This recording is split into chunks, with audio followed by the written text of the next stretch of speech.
एक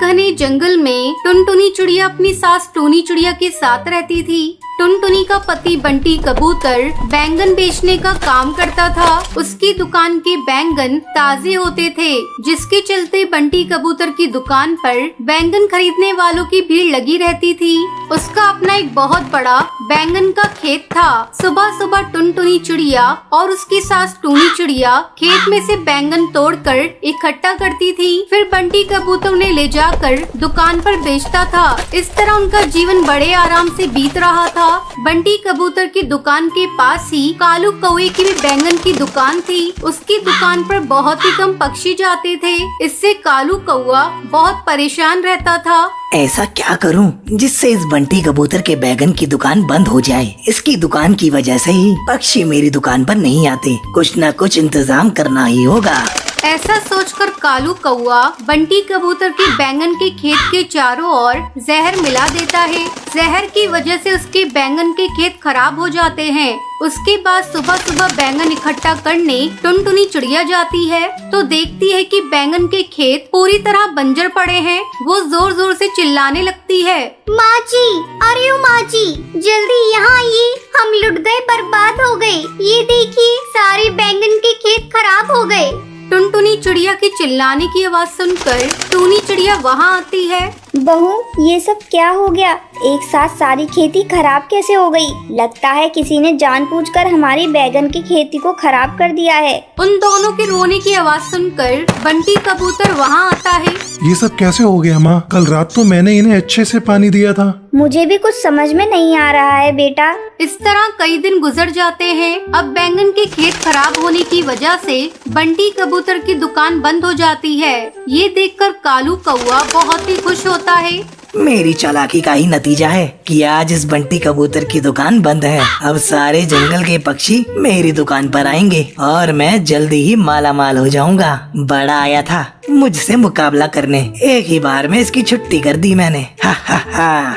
एक दिन बंटी कबूतर अपनी दुकान की तरफ से गुजर रहा था, तभी कालू कौवा उसे देखता है और उससे कहता है, अरे ओ बंटी भाई, कहाँ जा रहे हो? तुम्हारी खेती के बारे में सुना, बहुत दुख हुआ। ऐसा करो, तुम मेरी दुकान से कुछ बैंगन ले जाकर अपनी दुकान पर बेचना शुरू कर दो। कालू कौवे की बातों को सुनकर बंटी कबूतर कोई जवाब नहीं देता और वहाँ से चला जाता है। वो बहुत दुखी था। ऐसे में एक दिन टूनी चिड़िया बहुत ही उदास बैठी थी, तभी उसके घर उससे मिलने के लिए हरी तोती आती है। टूनी चिड़िया को उदास देखकर हरी तोती उससे पूछती है, क्या बात है टूनी बहन, तुम इतनी उदास क्यों हो? क्या बताऊँ हरी काकी, जब तुम दूसरे जंगल घूमने के लिए गई थी तभी मेरे घर एक घटना घट गई। पता नहीं कैसे हमारी सारी बैंगन की खेती खराब हो गई और बंटी कबूतर की दुकान बंद हो गई। अब हमारे पास इतने पैसे भी नहीं हैं कि हम लोग फिर से बैंगन की खेती लगाएं। ये तुम क्या कह रही हो बहन?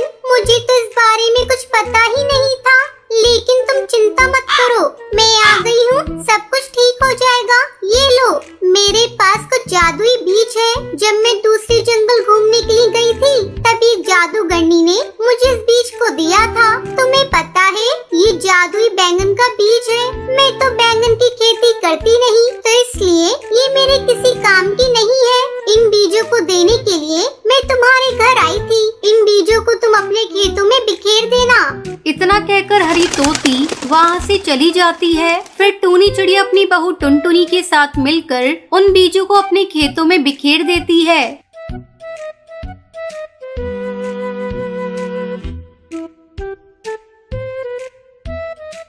अगले दिन जब वो लोग अपने खेत पर जाती हैं, तो उनकी खुशी का ठिकाना नहीं रहता। उनके पूरे खेत में बैंगन उगे हुए थे। दोनों सास बहू मिलकर जल्दी जल्दी बैंगन इकट्ठा करती है और बंटी कबूतर उन बैंगन को ले जाकर फिर से अपनी दुकान पर बेचना शुरू कर देता है। जल्दी उसके सारे ग्राहक फिर से उसकी दुकान पर आना शुरू कर देते हैं। फिर बंटी कबूतर अपने परिवार के साथ खुशी खुशी अपना जीवन बिताने लगता है। सुंदरवन जंगल में टूनी चिड़िया अपने पति टुन्नू चिड़ा के साथ रहा करती थी। उसकी एक प्यारी सी बेटी थी जिसका नाम टुनटुनी था। टुनटुनी पढ़ लिख कर अपने माँ बाप का नाम रोशन करना चाहती थी। एक दिन टुन्नू अपनी पत्नी टूनी से कहता है, टूनी, हमारी बिटिया टुनटुनी पढ़ाई में बहुत ही होशियार है। देखना एक दिन ये हम लोगों का नाम रोशन करेगी। आप ठीक कहते हैं जी। अपनी बिटिया दूसरे पक्षियों की तरह नहीं है, ये उनसे बहुत अलग है। दिन भर बस पढ़ती ही रहती है। हाँ टूनी, दूसरी पक्षियों के बच्चे दिन भर खेलते रहते हैं, उनका तो पढ़ने लिखने में बिल्कुल भी मन नहीं लगता। खैर छोड़ो, हमें दूसरों के बच्चों से क्या लेना देना, हमें तो अपनी बच्चे पर ध्यान देना है। हाँ जी, आप ठीक कहते हैं। हम लोग अपनी बच्ची पर बहुत अच्छी तरह से ध्यान देंगे। इस तरह खुशी खुशी उन लोगों के दिन गुजर रहे थे। एक दिन टुन्नू चिड़ा काम पर जा रहा था, तभी एक पेड़ की टहनी उस पर गिर जाती है और उसकी वहीं मौत हो जाती है। दूसरे पेड़ पर बैठा कालू कौआ ये सब देख रहा था। अरे अरे ये क्या, टुन्नू चिड़ा तो मर गया। मुझे इसकी खबर टूनी बहन तक पहुंचानी होगी। कालू कौआ टूनी चिड़िया के पास जाकर कहता है, टूनी बहन, टुन्नू चिड़ा अब इस दुनिया में नहीं रहा। ये तुम क्या कह रहे हो कालू भैया? टुन्नू तो अभी अभी काम पर गया है। लगता है सुबह सुबह ही तुमने नशा कर लिया है, तभी तुम अशुभ बातें बोल रहे हो। नहीं टूनी बहन, मैं तुमसे कोई झूठ नहीं बोल रहा हूँ। फिर कालू कौआ सारी बातें टूनी को विस्तार से बताता है। ये क्या हो गया टुन्नू? मैंने तो कभी सोचा भी नहीं था कि तुम इतनी जल्दी हम लोगों का साथ छोड़कर चले जाओगे। अब मैं अकेली अपनी बिटिया की देखभाल कैसे करूँगी? इस घर में तो कोई दूसरा कमाने वाला भी नहीं है।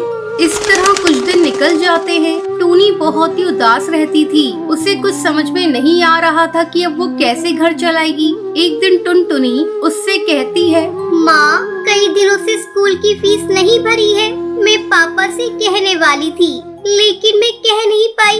लगता है अब मुझे स्कूल छोड़ना पड़ेगा। बेटा क्या बताऊँ, घर में एक भी पैसा नहीं है, नहीं तो मैं तेरी फीस स्कूल भी जमा कर देती। तेरे पापा को तो बहुत शौक था तुझे पढ़ाने का, लेकिन लगता है अब तुझे पढ़ाई छोड़नी पड़ेगी। दोनों माँ बेटी बातें कर रही थी, तभी हरी काकी तोती आती है। टूनी चिड़िया, टुन्नू चिड़ा के बारे में सुना? बहुत दुख हुआ। बहुत भला पक्षी था, सबकी मदद करने को तैयार रहता था। क्या बताऊं हरी काकी, जब से टुन्नू गया है घर में अनाज का एक भी दाना नहीं है और टुनटुनी को पढ़ाने के लिए पैसा भी नहीं है। कुछ समझ में नहीं आ रहा क्या करूं। घर चलाना बहुत कठिन हो रहा है। तब हरी काकी कहती है, टूनी, तू उदास मत हो। अगर तुम मेरी बात मानो तो तुम आइसक्रीम बनाकर बेचना शुरू करो। गर्मी का दिन है, तुम्हारी आइसक्रीम फटाफट बिक जाएगी। मैं तुम्हें कुछ रुपए उधार दे देती हूँ। जब तुम्हारे पास पैसे आ जाएंगे तो मुझे वापस कर देना। बात तो तुम सही कह रही हो हरी काकी, तुम्हारा ये एहसान मैं जिंदगी भर नहीं भूलूंगी। ये लो टूनी बहन, कुछ पैसे। इन पैसों से तुम आज ही जाकर आइसक्रीम बनाने का सामान ले आओ। इतना कहकर हरी काकी वहाँ से चली जाती है। तब टूनी अपनी बेटी टुनटुनी को बुलाती है। टुनटुनी, अब तुझे स्कूल छोड़ने की कोई जरूरत नहीं। ये देख, हरी काकी ने मुझे कुछ पैसे दिए हैं, मैं इनसे आइसक्रीम बनाने का सामान ले आती हूँ। मैं कल आइसक्रीम बनाऊंगी और तू उसे बेचना। रात भर कड़ी मेहनत करके टूनी चिड़िया आइसक्रीम बनाती है। अगले दिन टुनटुनी आइसक्रीम लेकर बाजार में बेचने जाती है। आइसक्रीम ले लो, आइसक्रीम, होममेड आइसक्रीम, ठंडी ठंडी आइसक्रीम। गर्मी बहुत पड़ रही थी। सुंदरवन के सारे पक्षी टुनटुनी के पास आइसक्रीम खाने आते हैं। आइसक्रीम खाकर पिंकी चिड़िया कहती है, वाह, ये आइसक्रीम तो बहुत ही स्वादिष्ट है। मैंने आज तक कभी इतनी स्वादिष्ट आइसक्रीम नहीं खाई। हाँ बहन, इसे मेरी माँ ने बड़े प्यार से बनाया है। टुनटुनी, हमें भी तुम ऐसी ही अच्छी आइसक्रीम खिलाना। शाम होते होते टुनटुनी की सारी आइसक्रीम बिक जाती है। टुनटुनी खुशी खुशी पैसे ले जाकर अपनी माँ को देती है। माँ, ये लो पैसे। सभी ने आपकी आइसक्रीम की तारीफ की। कल से तुम कुछ ज्यादा आइसक्रीम बनाना। धीरे धीरे पूरे सुंदरवन में टुनटुनी की आइसक्रीम की तारीफें होने लगती हैं। बंटी कबूतर भी आइसक्रीम बेचा करता था। टुनटुनी की आइसक्रीम के चलते उसकी आइसक्रीम बिल्कुल भी नहीं बिक रही थी। एक दिन जब टुनटुनी अपनी आइसक्रीम बेचने जा रही थी, तभी रास्ते में बंटी कबूतर उसे रोककर कहता है, टुनटुनी चिड़िया, तू अपनी आइसक्रीम कहीं और जाकर बेच। तेरे कारण मेरा आइसक्रीम बिकना बंद हो गया है। अगर तूने मेरी बात नहीं मानी तो मैं तुम्हारे पैर तोड़ दूंगा। बंटी कबूतर, इसमें मेरी क्या गलती है? तुम्हारी आइसक्रीम अच्छी नहीं होती, इसलिए तुम्हारी कम बिक्री हो रही है। मैं तो आइसक्रीम यही बेचूंगी, तुम्हें जो करना है कर लो। टुनटुनी चिड़िया, तू देखने में बहुत छोटी है, पर तेरी जुबान बहुत चल रही है। देख मैं तेरे साथ क्या करता हूँ। बंटी कबूतर टुनटुनी की सारी आइसक्रीम फेंक देता है। टुनटुनी चिड़िया रोती हुई अपने घर पहुंचती है।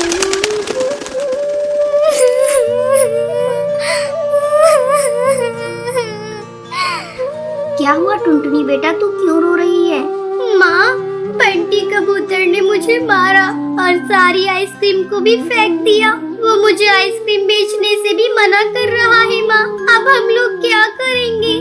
बेटा, तुझे चिंता करने की कोई जरूरत नहीं। हम लोगों की आइसक्रीम सभी लोग पसंद करते हैं। ऐसा कर, तू सभी के घर घर जाकर आइसक्रीम बेचना शुरू कर दे। ठीक है माँ, तुम फिर से आइसक्रीम बनाओ। मैं अभी सबके घरों तक आइसक्रीम पहुँचा कर आती हूँ। अब टुनटुनी जंगल के सभी पक्षियों को आइसक्रीम की होम डिलीवरी देने लगती है। आइसक्रीम बेचने के साथ साथ टुनटुनी अपनी पढ़ाई भी जारी रखती है। अब टुनटुनी को पैसों की कोई कमी नहीं थी। वो खुशी खुशी अपनी माँ के साथ अपनी जिंदगी बिताने लगती है। टुनटुनी अपने पिता के साथ एक जंगल में रहती थी। उसकी माँ को गुजरे हुए 2 साल हो चुके थे। एक दिन टुनटुनी के पिता बीमार पड़ गए। बीमारी की हालत में वो सोचने लगा, इतनी ज्यादा तबीयत खराब है, अगर मुझे कुछ हो गया तो टुनटुनी की देखभाल कौन करेगा? मैं आज ही अपने मालिक को बुलाऊंगा कि वो मेरी बेटी को गोद ले ले और उसकी अच्छी तरह से देखभाल करे। आखिर मैंने अपने मालिक की इतनी सेवा जो की है, मालिक मेरी बातों को नहीं टालेंगे। 2 दिन से बीमारी के कारण टुनटुनी का पिता टुन्नू काम पर नहीं जा रहा था। तब उसका मालिक कहता है, अरे टुन्नू, क्या हुआ भाई तुम्हें? तुम 2 दिनों से काम पर नहीं आ रहे हो, इसलिए मैं तुम्हें आज देखने के लिए आया हूँ। सेठ जी, अच्छा किया जो आप आ गए। मैं आज ही आपको याद कर रहा था। ऐसा लगता है अब मैं नहीं बचूंगा सेठ जी। ये मेरी बेटी है टुनटुनी।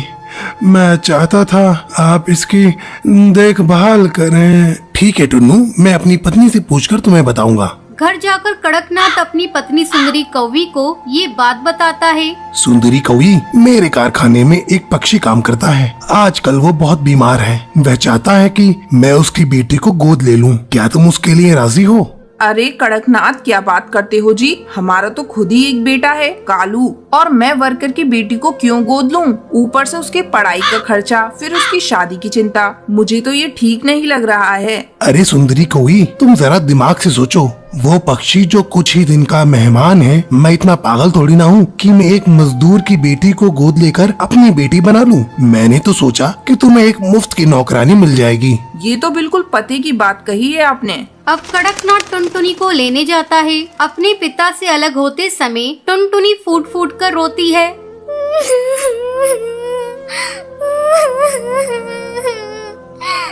बाबा, मुझे अपने से अलग मत करो।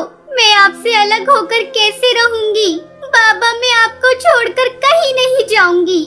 जा मेरी बच्ची, इसी में तेरी भलाई है। कड़कनाथ टुनटुनी को घर लाता है। घर आकर कड़कनाथ अपने काम में बिजी हो जाता है और सुंदरी कौवी टुनटुनी से मीठी मीठी बातें करने लगती है। टुनटुनी, तू कुछ खाएगी?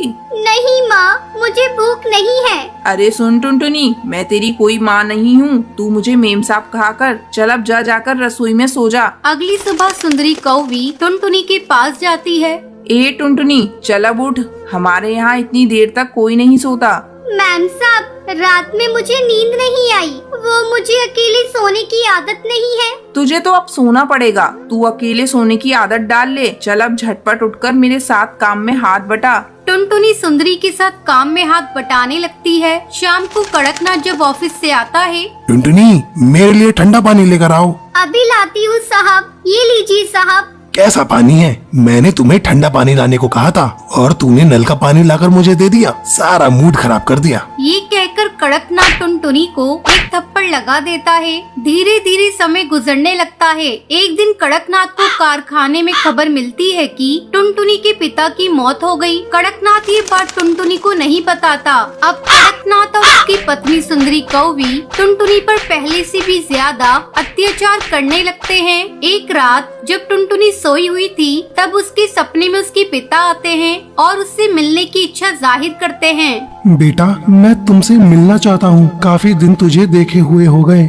टुनटुनी सपने में अपने पिता को देखकर बेचैन हो जाती है। अब टुनटुनी सुंदरी कौवी के पास जाती है। उस समय कड़कनाथ और सुंदरी कौवी सो रहे थे। टुनटुनी दरवाजा खटखटाने लगती है। मैम साहब जल्दी दरवाजा खोलिए, मुझे अपने बाबा से मिलने जाना है।